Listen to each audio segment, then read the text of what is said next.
Poetry shouldn't stand alone. It's about and part of life. T.S. Eliot, often feared as impenetrable, captured in much of his poetry the humdrum mundanity of the everyday life. As you rattle along on your way to work, you're probably thinking more about how you can move that person's briefcase from being jammed under your armpit than poetry. But when Eliot first came to London, he lived in Gordon Square, in Bloomsbury, Greek Street, in Soho, and later in Baker Street, and understood very well the way a big city works. Take a listen to The Waste Land, for instance, and you'll see how he captures the working day and the anonymity of the city. T.S. Eliot is believed to have written part of The Waste Land in a seaside shelter in Kent, and took a bus to it every weekend. He was at that time an employee of Lloyd's Bank on Lombard Street, and so was a commuter himself. He makes a reference in The Waste Land to commuters flowing over London Bridge. Quote, "I had not thought death had undone so many," he says, watching people trail like zombies to begin another day. In his poem A Cooking Egg, he mentions ABC cafes, a mainstay of British towns in the early 1900s, the equivalent of a sandwich chain now. Has anyone ever better described the mid-afternoon desolation of a dull cafe? Over buttered scones and crumpets, weeping multitudes, droop in 100 ABCs. Even our hero in the love song of J. Alfred Prufrock says, "I have measured out my life with coffee spoons." It's astonishing when he wrote a line like that Eliot got quite so indignant about being referred to as melancholy. In The Dry Savages, he describes a scene familiar to any train traveler, the secret relief that a farewell is over and the enforced leisure of a train journey. Substitute the word mobiles for periodicals and nothing has changed.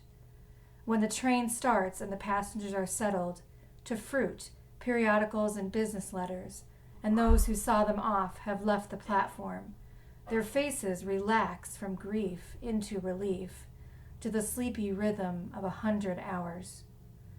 Back to The Waste Land now for more everyday city living. There's something very touching about the intimacy of drying combinations touched by the sun's last rays.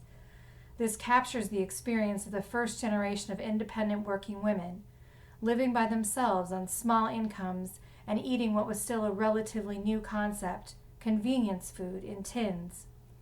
The typist home at tea time clears her breakfast, lights her stove, and lays out food in tins.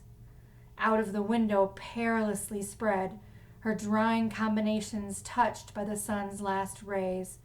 225, on the divan, are piled, at night her bed, stockings, slippers, camisoles, and stays.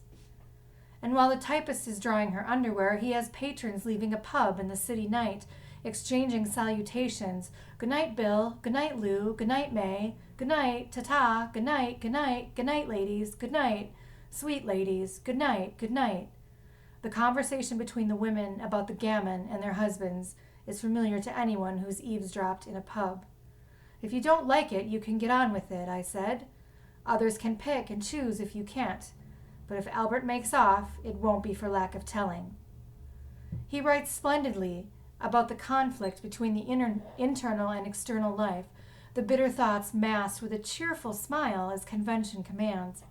So as you sit opposite a woman who seems to be pulling an entire beauty counter out of her handbag on the train in the morning, think of Eliot in Prufrock.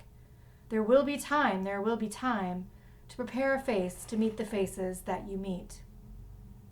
In Four Quartets, we even get a glimpse of how to lift ourselves out of mundanity and into something more meditational. Eliot surprises with his sudden veer into the esoteric every now and then. He was interested in yoga and meditation and frequently brings a little mindfulness or its equivalent into his work. As the train sways and your eyes close, think of this from Little Gidding. "We shall not cease from exploration, and the end of all our exploring will be to arrive where we started and know the place for the first time." And in East Coker, in order to arrive at what you do not know, you must go by a way which is the way of ignorance. In order to possess what you do not possess, you must go by the way of dispossession. In order to arrive at what you are not, you must go through the way in which you are not. And what you do not know is the only thing you know. and what you own is what you do not own, and where you are is where you are not.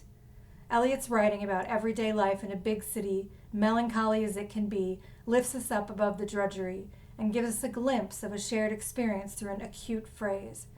You don't have to know anything about meter or 20th century poetry to feel an affinity with a description of someone drooping over a cup of coffee or the strange rituals of train travel.